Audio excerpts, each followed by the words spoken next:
మనది ప్రజలు ఎన్నుకున్న ప్రభుత్వం, ప్రజల కోసం ఎన్నుకున్న ప్రభుత్వం. ప్రభుత్వం అవినీతి లేకుండా పారదర్శకంగా పనిచేయాలంటే పరిపాలన ఎలా జరుగుతుందో ప్రజలకు తెలియడంతో పాటు అందుకు సంబంధించిన సమాచారం కూడా వారికి అందుబాటులో ఉండాలి. ఈ ఉద్దేశంతోనే భారత ప్రభుత్వం 2005 జూన్ 15న సమాచార హక్కు చట్టాన్ని తెచ్చింది. సమాచార హక్కు చట్టం 2005 అంటే ఏమిటి? కేంద్ర ప్రభుత్వం చేసిన చట్టం. రాజ్యాంగంలో ప్రాథమిక హక్కులైన వాక్ స్వాతంత్రపు హక్కు, స్వేచ్ఛగా జీవించే హక్కులను అనుభవించడానికి ఉద్దేశించిన చట్టం. అధికార యంత్రాంగం ఆధీనంలో ఉన్న సమాచారాన్ని ప్రజలు పొందడానికి వీలు కలిగించే చట్టం.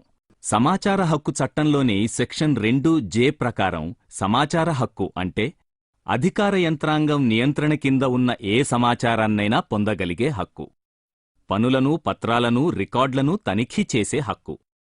రికార్డులలో ఉన్న సమాచారాన్ని చూసి రాసుకుని వాటి నకలును, ధృవీకృత ప్రతులను తీసుకునే హక్కు. సర్టిఫైడ్ ప్రతులను తీసుకునే హక్కు. డిస్కెట్లు, ఫ్లాపీలు, టేప్లు, వీడియో క్యాసెట్ల రూపంలో లేక మరే విధమైన ఎలక్ట్రానిక్ రూపంలో ఉన్న సమాచారాన్నైనా పొందే హక్కు. అధికార యంత్రాంగం అంటే రాజ్యాంగం ద్వారా ఏర్పాటైన సంస్థలు, అలాగే పార్లమెంట్లో రూపొందించిన చట్టాల ప్రకారం ఏర్పాటైన సంస్థలు, రాష్ట్ర శాసనసభలు రూపొందించిన మరే చట్ట ప్రకారమైనా ఏర్పాటైన సంస్థలు, స్వయంపాలక సంస్థలు. అంతేకాకుండా కేంద్ర, రాష్ట్ర, స్థానిక ప్రభుత్వాల నియంత్రణలో ఉన్న సంస్థలు, ఇంకా ఈ ప్రభుత్వాల నుంచి గణనీయంగా నిధులు పొందుతున్న సంస్థలు, ఇవన్నీ అధికార యంత్రాంగం కిందికే వస్తాయి. ఇంకా చెప్పాలంటే కేంద్ర, రాష్ట్ర, స్థానిక ప్రభుత్వాల నుండి ప్రత్యక్షంగానో పరోక్షంగానో నిధులు అందుకుంటున్న ప్రభుత్వేతర సంస్థలు కూడా అధికార యంత్రాంగంగానే భావించొచ్చు. సమాచార హక్కు చట్టంలోని సెక్షన్ 2(f) ప్రకారం సమాచారం అంటే రికార్డులు, పత్రాలు, పత్రికా ప్రకటనలు, సర్వే నివేదికలు, లాగ్ పుస్తకాలు, వార్తా కథనాలు, మెమోలు, అభిప్రాయాలు, సలహాలు, ఉత్తర్వులు, కాంట్రాక్ట్లు, శాంపిల్స్, నమూనాలు, ఈమెయిల్స్, కంప్యూటర్ ద్వారా రూపొందించిన సమాచారం, ఇవన్నీ సమాచారం కిందికే వస్తాయి. ప్రతి ప్రభుత్వ ఆఫీసులో రాష్ట్ర పౌర సమాచార అధికారులు, సహాయ పౌర సమాచార అధికారులు ఉంటారు. ఆయా కార్యాలయాల్లో ఈ అధికారుల గురించి అడిగి తెలుసుకోవచ్చు. ఎవరైనా సమాచారం కోసం పౌర సమాచార అధికారుల దగ్గరికి వెళ్ళినప్పుడు వారు మీరెవరు, ఈ సమాచారం మీకెందుకు అని అడగరు. వారు అడిగేదల్లా మీకు ఏ సమాచారం కావాలి, ఆ సమాచారాన్ని ఎక్కడికి పంపించాలి అని మాత్రమే. సమాచారాన్ని కోరే వ్యక్తి నిర్ణీత దరఖాస్తు రుసుము చెల్లించి మొదట నోటిమాటగా గాని, తరువాత రాతపూర్వకంగా గాని, ఎలక్ట్రానిక్ రూపంలో గాని అడగొచ్చు. గ్రామస్థాయిలో అయితే ఎలాంటి దరఖాస్తు రుసుము చెల్లించాల్సిన అవసరం లేదు. మండల స్థాయిలో అయితే కేవలం 5 రూపాయలు చెల్లించి దరఖాస్తు చేసుకోవచ్చు. జిల్లా స్థాయి, ఆ పై స్థాయిలో అయితే 10 రూపాయల రుసుముతో దరఖాస్తు చేసుకోవచ్చు. ప్రచురణలు, మ్యాప్లు, ఫ్లాపీలు, సీడీలు కోరినట్టయితే వాటి అసలు ధర చెల్లిస్తే సరిపోతుంది. అలాగే A4, A3 సైజు పేపర్ మీద సమాచారం కావాలనుకుంటే ప్రతి పేజీకి 2 రూపాయలు చొప్పున చెల్లించాల్సి ఉంటుంది. ఎలక్ట్రానిక్ రూపంలో ఉన్న సమాచారం కోసం అంటే 1.44 MB ఫ్లాపీ అయితే 50 రూపాయలు, 700 MB సీడీ అయితే 100 రూపాయలు, DVD అయితే 200 రూపాయలు చెల్లించాలి. రికార్డులను తనిఖీ చేయడానికైతే 1 గంట వరకు ఎటువంటి రుసుము చెల్లించాల్సిన అవసరం లేదు. ఆపై ప్రతి 15 నిమిషాలకు 5 రూపాయలు చొప్పున చెల్లించాల్సి ఉంటుంది. ఉదాహరణకి పంచాయతీరాజ్ శాఖనే తీసుకుందాం.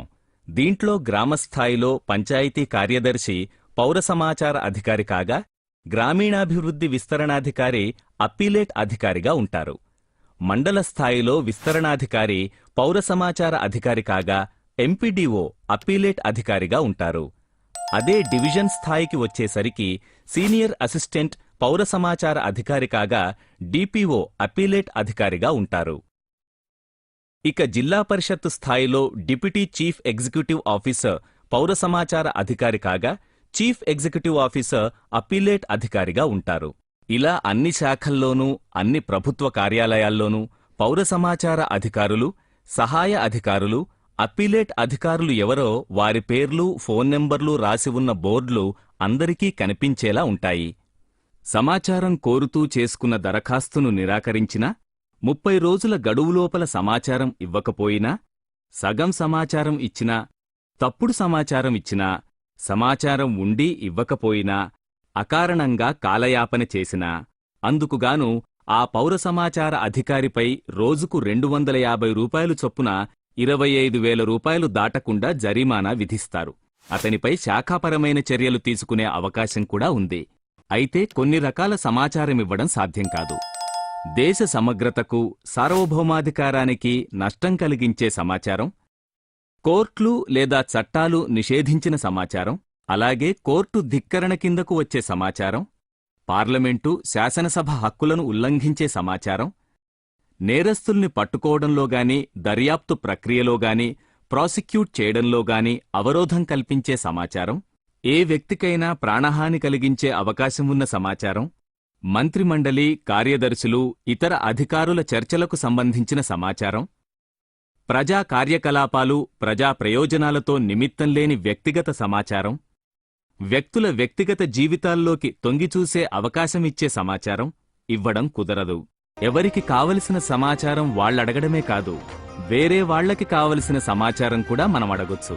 అయితే దానికో ప్రజా ప్రయోజనం ఉండాలి. సమాచార హక్కు చట్టానికి మూల సూత్రాలు పారదర్శకత, జవాబుదారీతనం, అవినీతిని అరికట్టడం.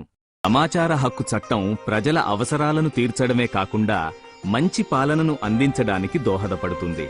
అంతేకాదు, ప్రభుత్వం పట్ల ప్రజలకు మరింత విశ్వాసాన్ని కలుగజేస్తుంది. అంతకంటే ఎక్కువగా ప్రజలకున్న హక్కుల్ని కాపాడ్డానికి ఈ సమాచార హక్కు చట్టం సహాయకారి అవుతుంది.